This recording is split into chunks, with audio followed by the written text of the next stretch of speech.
Welcome to our preview of the 2023 baseball season as we talk to our coaches counting down to opening day. Very happy to have with us Joey Hammond of High Point University. Coach, good morning to you. Good morning to you, Mark. Well, let's jump right into it and get started talking about 2023. What's the overall outlook for the season as you see it, and are there any changes, improvements, tweaks maybe from where you left off last season?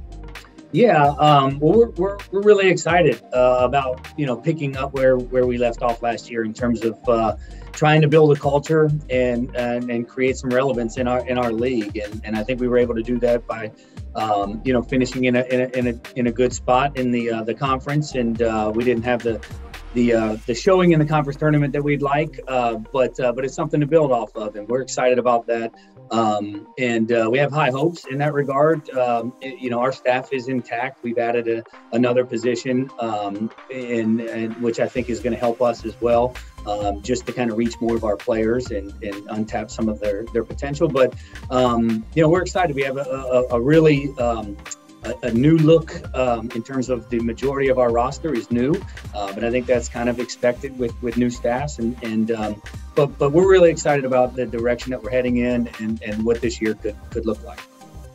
Let's take things at the plate first and talk about your lineup. Adam Stewart, one of the top returners among your hitters. What do you expect from him, and who else is going to be part of the production? Yeah. So Stewie he's a pro's pro. He does everything right. He's kind of a coach's dream in that regard. He's your hardest worker. He's here all the time, tireless in that regard, really mature in his approach. So we expect him to anchor our team again offensively. I think we landed with him hitting right in the middle of the lineup last year, and we suspect the same thing in terms of a role for him. Again, the glue he provides is more than just a mature at bat that we can count on, but him anchoring our defense, playing a premium level shortstop is worth its weight in gold, quite frankly. And so with him kind of in the middle, we feel really good about it. But we've got some really cool, proven returning pieces too. Peyton Carr, Javon Fields. These guys, had great success in league play and outside league play. They're upperclassmen now, and so we expect a lot out of them. A large number of new faces as well. We have junior college transfers. We've got a transfer portal. And a kid named Brett Ahalt who had a lot of success in the A10 last year.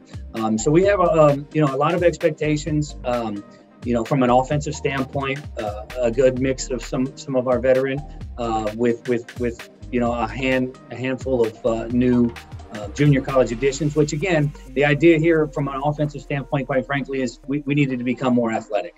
I felt like last year we weren't very athletic. We did a really good job of meeting our potential, I guess, from an athletic standpoint offensively.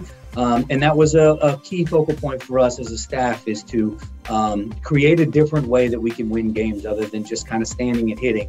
I felt like that was the case last year.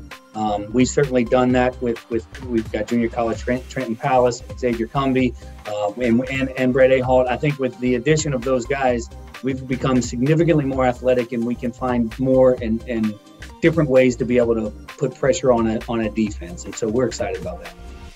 And obviously offense is only going to be part of the picture, so we need to talk about the mound as well. And Sam Garcia is one of the top pitchers on your staff. What role is he playing, and flesh out the staff for us a bit? Yeah, no, absolutely. So Sam, again, he'll be an anchor of the staff. We fully suspect that he's going to move to the Friday night starter spot in our rotation. He's earned that. The only, I guess, first team starting pitcher returning from last year in our league. And he finished with, a sub-2 ERA. So that's remarkable. He did a really good job in various roles for us last year, as a closer to a starter to everything. Any opportunity we put him in, he did a great job, and he's been phenomenal so far this year as well. And so we have high expectations for him to anchor the staff. Again, in another really good way, so we returned kind of, our top 5 pitchers or so from a staff that led the league in ERA in conference play. So we feel really good about that. One of the areas that we struggled with last year was having depth into some of these midweek games and non-conference games. We just didn't have the pieces to really be able to compete at the level that we'd like to. And so we tried to address that, not by trying to add some of those particular pieces, but instead try to fill in junior college and transfer route with guys at the top of the staff, and hope that some of those other guys can kind of trickle into those roles, so we have an opportunity to be really competitive there. And so we've certainly done that. Carter Shepard was last year's Friday night starter for us, and we have high expectations for him. He's back, and he'll have a significant role in our staff.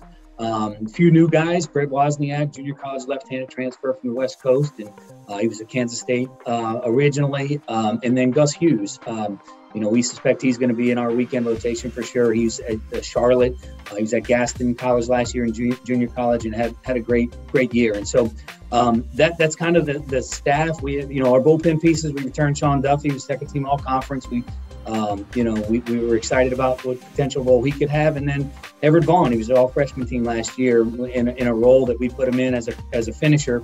As a freshman is a challenge, but he accepted that, and we expect great things from him out of the pen as well. So a lot of pieces, kind of a trickle effect that hopefully gives us more depth is what we were really shooting for here too.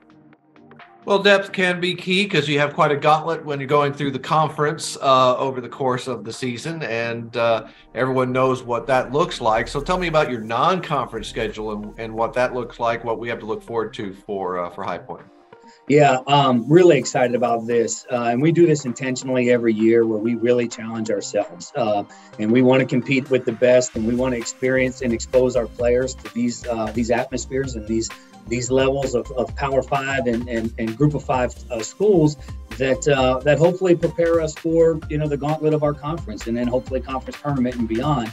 And so we're really excited about that. Being in the location that we're at, we have a tremendous number of options for midweek games. And so we play Carolina, we'll play Wake Forest twice, University of Virginia. So we feel really good about a lot of those Power 5s. We have a couple trips this year that we're really excited about. We go on the West Coast second week of the year to play Cal Baptist and Nevada, which we're excited in a 4-game set. We play Arizona State midweek while we're out there. So again, quite a challenge there. And then we have a weekend series that we're really excited about, Louisiana Lafayette. That's one of the best places in the country to go play baseball. It's a tough place to play. Again, I think that's going to be an environment that might be unmatched by any other place that we're going to play in. And we want to expose our guys to that early on so that anything else that we run into through the course of the year, we should be prepared for, I guess. And we want to challenge ourselves. We want to go play against the best as much as we possibly can, so that we can continue to build this culture that we're trying to accomplish. Well, it does sound like there's a lot to look forward to and a lot of challenges ahead. So we wish you and we wish all the Panthers the best of luck this season, and good luck with the final preparations as we get into 2023. Coach, thanks again for your time. Thank you. Appreciate it.